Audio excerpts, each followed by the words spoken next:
is an old saying that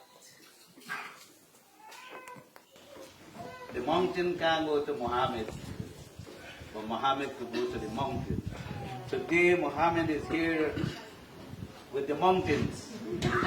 We would have had many more persons here, but you have persons like the CSOs. They're going to victimize them. They can't come because they're afraid of getting knocked off.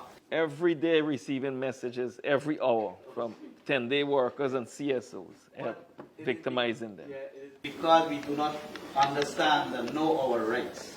Things have gone wrong for so long, as the saying goes, that to do the right seems wrong. We want to thank you for making the journey, and anything new, there are challenges.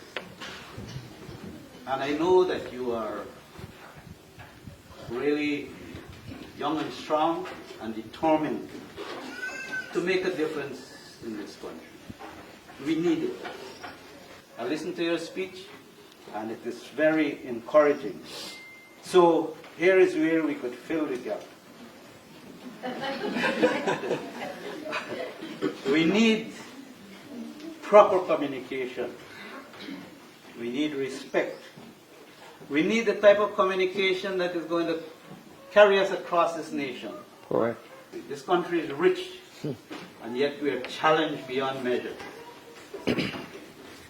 Why we have to do that? Why that has to happen to us? So, with your intervention and your plan, I think when the tide comes, all boats will rise together. And that is what the approach should be. We need to give everyone the opportunity to benefit from what Guyana has to offer. And I see you on that direction, on that journey. And if you're truly honest, then there is nothing stopping you from being that person you want to be, the president of this country. I haven't seen critics. I don't know if you brought them.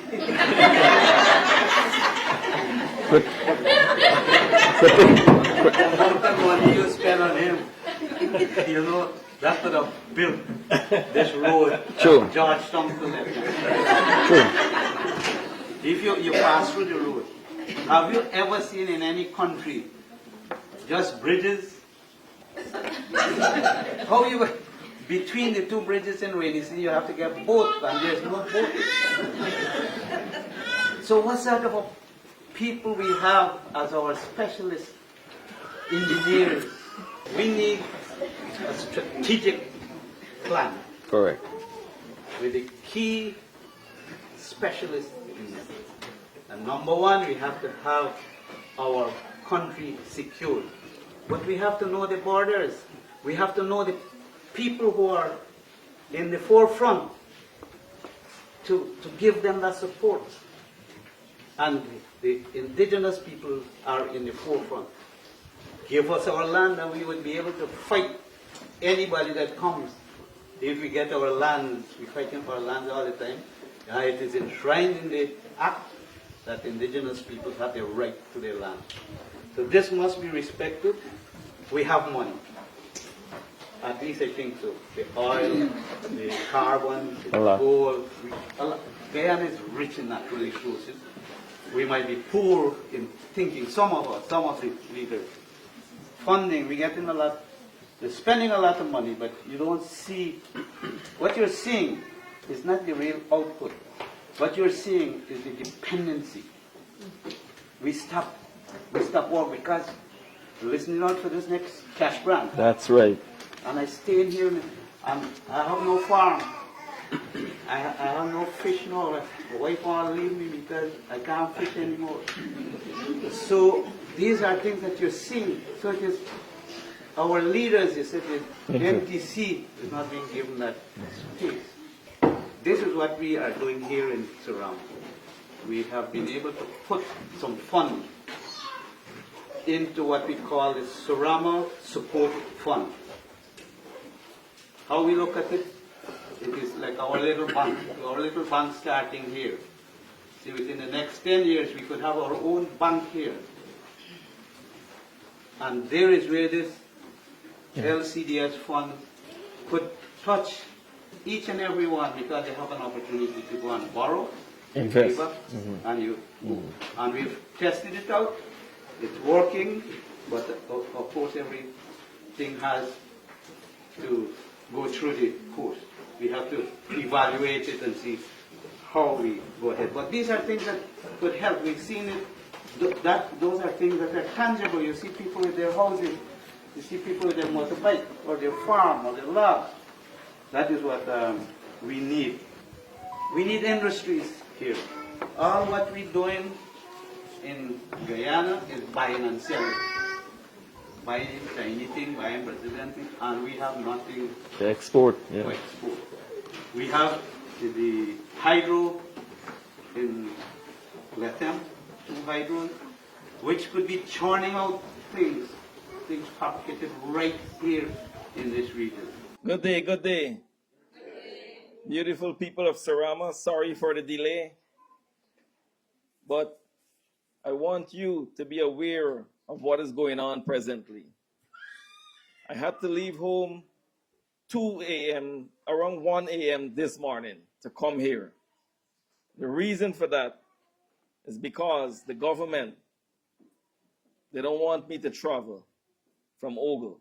They called all the air services like Roraima Airways, Air Services, Trans-Guyana. They instruct all these places not to allow me on the flights. You understand? Because I could have landed right here.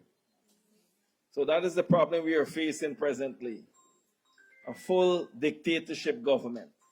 So I want my indigenous brothers and sisters to don't feel that this is good enough. You deserve more than this. Driving, coming in here, looking at the land, you have so much potential if the government can invest in you, the people. Invest in the people. Set up businesses, empower the people, so you don't have to be dependent on any government of the day. There's so much things can be done in here. Annex Secondary School. That's even, I think it's still half staff up to now. And you're building more and more secondary school. So how are you going to fill this? But we know that It's for the this kickback. is where the kickback come in, the contracts. So we are a striving community. The main business here is tourism, and we are trying very hard. We have international guests coming through the road that you just passed, and look at the condition, right? Our president now, Ifanari, at that time I was senior councillor, and he mentioned Surama and Rio, that was his 2 driving community at the time. He used our name big there, but the support is not there. The road is #1 priority for us. And once we get the support from the government, we gone. We don't depend on government, because if you don't hustle for yourself, nobody will hustle for you. For our children, we get 1 school bus, we call the magic bus presently, right? Let us yesterday we fix up your ribs, and your ribs broke up. But gone again this morning, I didn't even make it to come back this afternoon. So Mr. Mohamed, indeed our bus, we have, you see the condition of our road? And we was promised this bus like maybe two councilships already, maybe 6 years ago. But I don't know where it's coming from. I didn't even make or some part of make yet. You know, our health is very important. And there are times when they are patient, we don't get the transportation. And then the government says that they're going to put up schools, clinics, and things like that. We have a doctor house right here. They said that is the doctor's house. And the contractors, like, they don't really complete the buildings. They would do it 3/4 way and they left the house or the buildings would left there for Mr. and Mrs. Potts.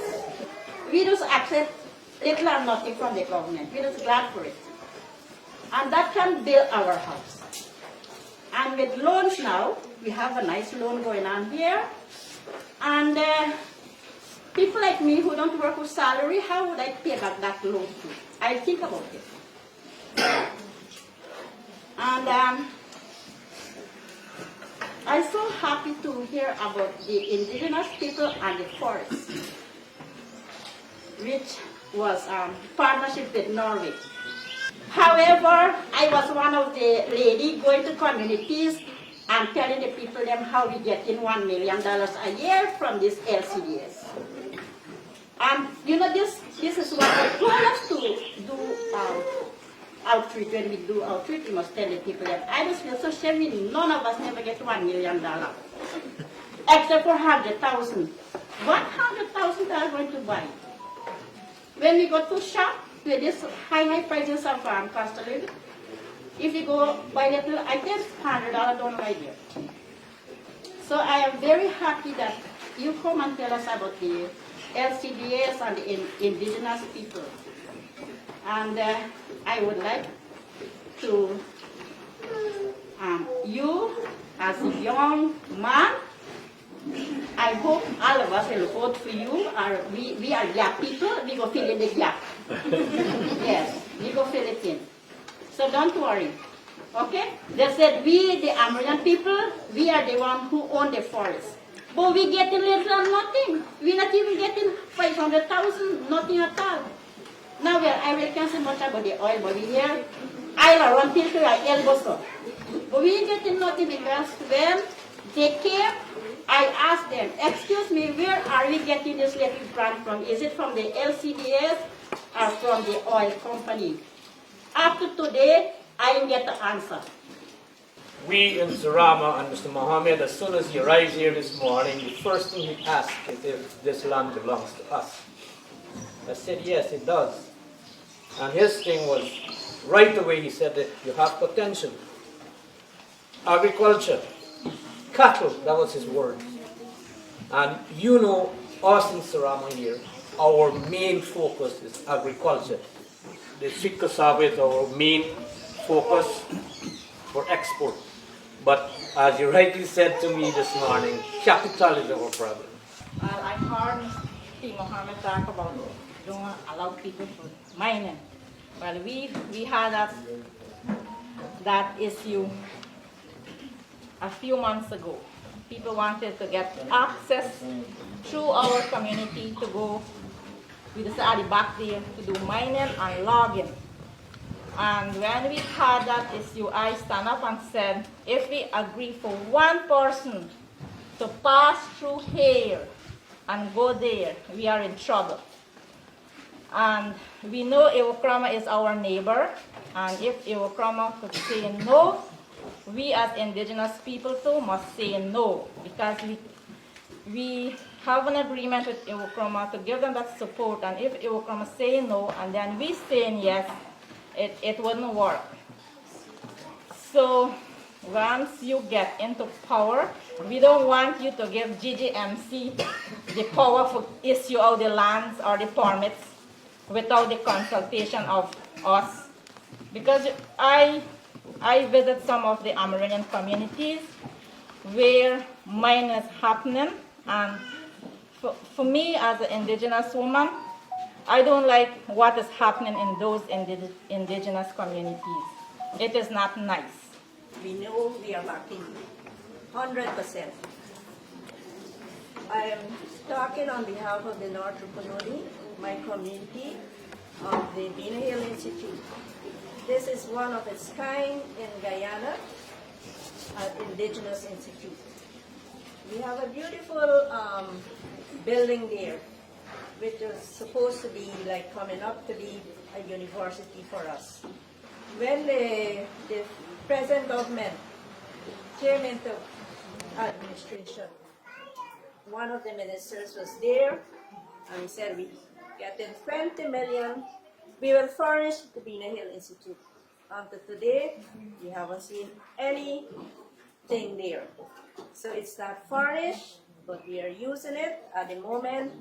We're asking, when you become the president of this cooperative Republic of Guyana, to support us. Because the Bina Hill Institute is supporting the whole country. We get students from other regions, the whole region. It is my honor this day to move the vote of thanks, and I'll be short as possible. On behalf of the villagers of Surama, we thank you very much for coming here and embracing us with your presence, and we look forward to a fruitful future ahead of us. Thank you. So once again, we want to say thank you and safe journey ahead. You're Thank welcome. you.